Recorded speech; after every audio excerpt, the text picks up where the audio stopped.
Aerospace is potentially the greatest market for additive manufacturing, but what is its true potential and timeline?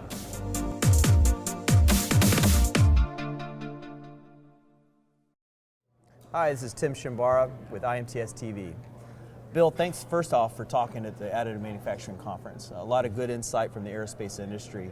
Tell us a little bit about who you are and your company.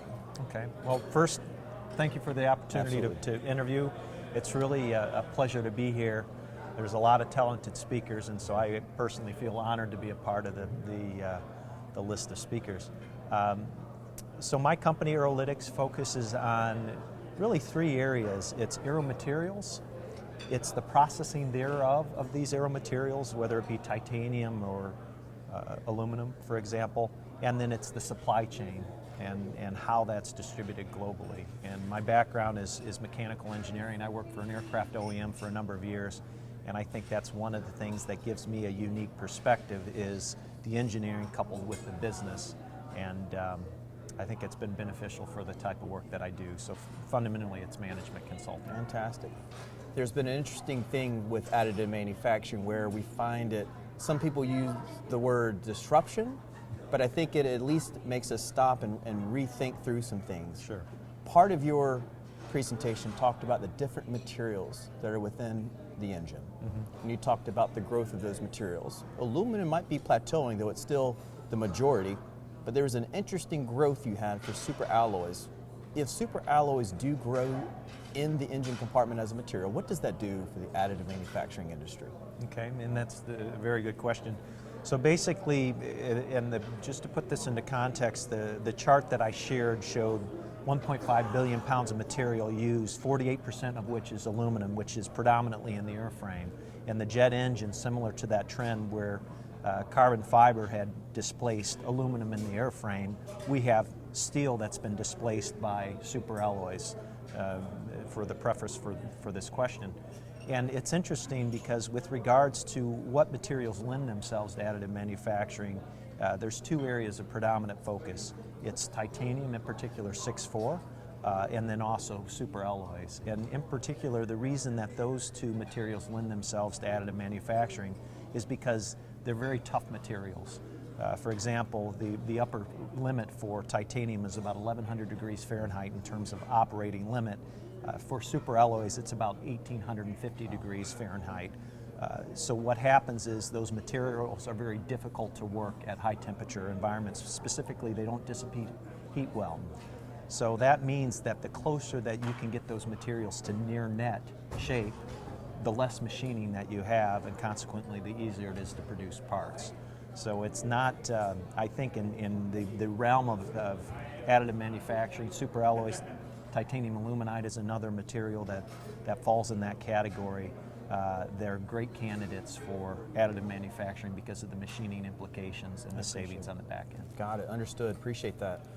You had a nice example up front about the ham that got cut off, and we had to step through that story. Sure. That it was because of an oven that was only so big, thus the ham was cut off, but that tradition of cutting the ham continued. Yes. So the question about standards and material and process specifications today with additive seems on my mind to kind of follow that. Are we at a point where we continue to try to find comparables, like the composites industry that says, this is how we can qualify additive better today using comparables? Or is this a re-education where we have to take the entire methodology of our standards community and have them focus on what's really specific to additive?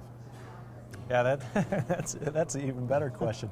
You know, I'm not really a certification expert, and so if I were to share my opinion, I think that one of the things that came up in the discussion yesterday is there needs to be a paradigm shift. I think that the way that we're approaching the certification and standards, because it's metallics, is the fact that we're going to use our experience from the metals world. So ASTM specs, for example.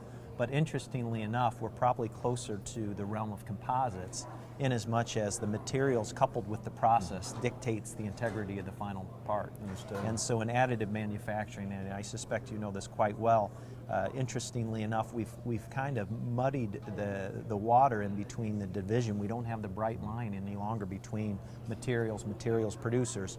and the manufacturers and the processors thereof. So you have a blending of those two entities or those two fundamental groups.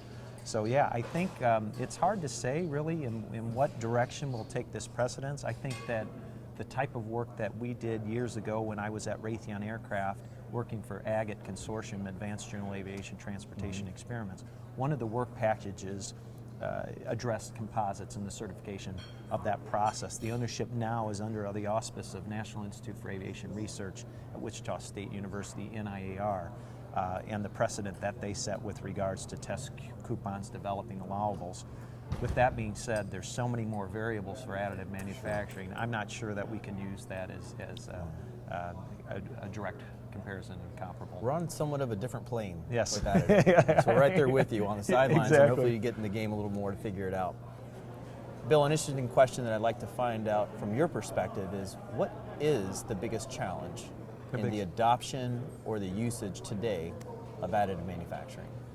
That's a great question, something that's openly debated and something that we've heard consistently. I think there are, of course, a number of challenges. Personally, I think that it's the certification initiative or the effort, and that goes back to an earlier question that you asked about standards and trying to establish that precedent so there's a path to follow. But I think on a more technical level, the two greatest challenges that I see, somebody could argue surface finish and porosity, for example.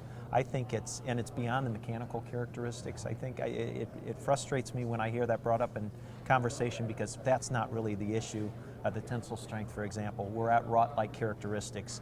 It's really a matter of the microstructure and the oxidation thereof. So things like creep become more of an issue, especially in aerospace. Issues such as fatigue. That's the first issue. And the second issue, and I think is the greatest issue, is the repeatability of the process. So I think that that's what we need. We have Six Sigma performance in aerospace. We need to be conformed and an integral process time after time after time. Safety is such a paramount issue in aerospace. So I really think that that's substantiating that process, not only in the materials, but the process itself is the greatest challenge that we face as an industry. And I see that repeatability, that's the necessary element really to get to even talk about certification. Yes. Yeah, understood. Bill, thanks again for your time and insights in the presentation and taking time with the interview today. This is Tim Shimbar with IMTS TV. We look forward to seeing you soon.